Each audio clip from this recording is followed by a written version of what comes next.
L'implémentation de la dernière version de l'OS mobile de Google, Android Oreo 8.0, sur les smartphones est encore bien timide.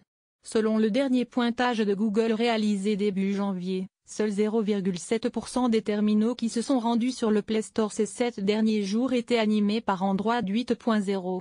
Dans un même temps, Android 6 sorti en 2015 demeure la version d'Android la plus populaire avec un taux d'adoption de 28,6%.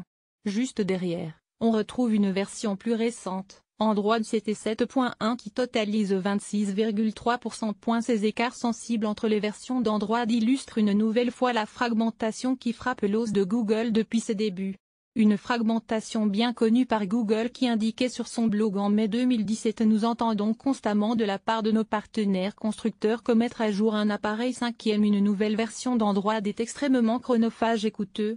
Trop d'étapes pour déployer le déploiement d'une image d'Android est un chemin semé d'embûches une fois la nouvelle version publiée par Google, celle-ci doit être modifiée par les fabricants de semi-conducteurs avant de partir chez les constructeurs de smartphones pour qu'ils la modifient à nouveau en fonction de leur surcouche logicielle. En fin de chaîne, le résultat doit ensuite être testé avec les opérateurs qui parfois ajoutent leur propre surcouche logicielle. Et c'est seulement après toutes ces étapes qui relèvent du chemin de croix que la mise à jour peut être envoyée à l'utilisateur final. En attendant les effets du projet Trouble, le délai de mise à jour deviennent ainsi très variable selon les constructeurs et c'est tout le parc de terminaux sous Android qui se voit fragmenté.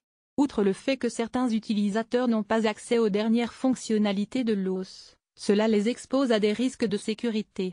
Afin de remédier à ce problème de longue date donc, Google avait lancé en mai dernier, concomitamment à Android O, le projet Trouble, le plus grand changement apporté à l'architecture système de bas niveau d'Android à ce jour, précisait Google à l'époque.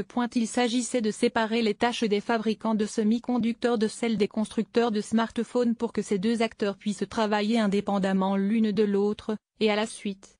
Cela passait notamment par une nouvelle interface de programmation à destination des constructeurs de terminaux mobiles. Ces derniers peuvent ainsi pousser une mise à jour sur leurs appareils sans que les fabricants de semi-conducteurs n'aient à faire quoi que ce soit. Mais les potentiels effets du projet Trouble ne seront perceptibles que sur la prochaine version à partir d'Android O, ils profiteront donc pour l'essentiel qu'aux terminaux très récents.